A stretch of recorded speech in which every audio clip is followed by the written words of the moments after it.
not, most likely, we are dying.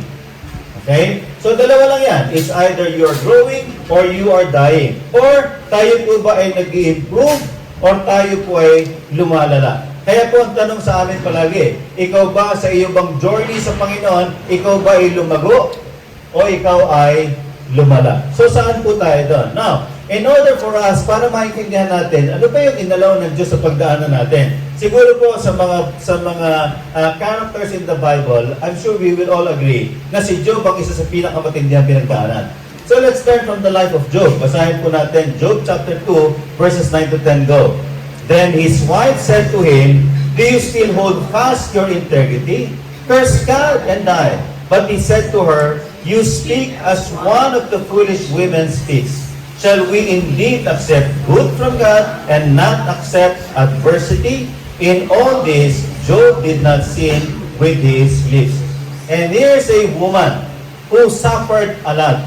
And alam niyo, oftentimes, pag binabasa yung Job at nakita yung storya ng asawa niya, nakikita siya as someone who is wicked.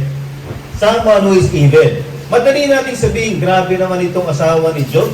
Dapat talaga ito, hindi na pinalikan. Sana hindi sila naayos. So you know why? It's easy for us to judge people. Kaya alam ninyo, marami po nakaka-relate sa storya ng wife ni Job. Sa dami ng pinagdaanan, naubos ang kanilang ari-arian, pati ang kanilang mga anak. If you are the wife, anong sinasabi ngayon ng wife ni Job?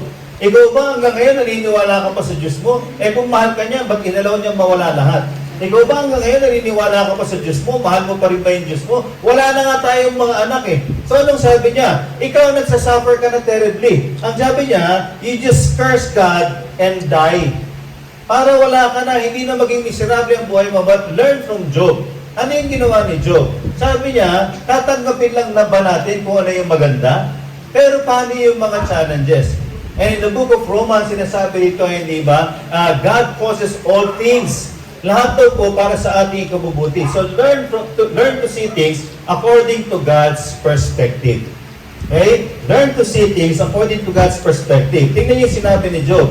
And Job said, "Naked I came from my mother's womb, and naked will I depart. And the Lord gave, and the Lord has taken away. May the name of the Lord be praised." Ano yung sinabi ni Job? Ito yung isang importanteng natutunan ko sa buhay. Sinasabi niya, kung nawala yung ari-arian natin, ang Diyos ang may-ari niyan. Tama? Kung nawala ang mga anak natin, ang Diyos ang may-ari niyan. In fact, lahat naman tayo, may kanya-kanyang panahon na mawala sa mundo. So, ibig sabihin, kung Diyos ang nagbigay, siya lang din na merong karapatan kumuha sa atin. See things according to God's perspective. Now, look at this quotation. Basahin po natin. Ups and downs in life are very important to keep us what?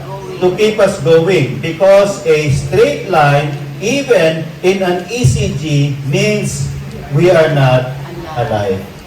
Okay? See things according to God's perspective. Why? Because challenges are blessings in disguise. Can you just imagine, yung what we think to be a dead seed, di ba yung akala mo tuyo na, akala mo patay na buto, eventually lumalago pa. So ibig sabihin, God wants for each one of us to grow. Kinakailangan po lumago tayo at kinakailangan po mag-improve tayo. Ulitin ko po. Tingnan niyo mabuti yung katabi niyo. Mukha po bang lumago? O mukhang lumala? Hindi yung lumago physically, ha? Okay. Ayan, ulit. Are you growing or are you dying? Are you improving or worsening? So now, talking about time to improve, okay? Ang tanong, paano nga ba tayo mag-improve?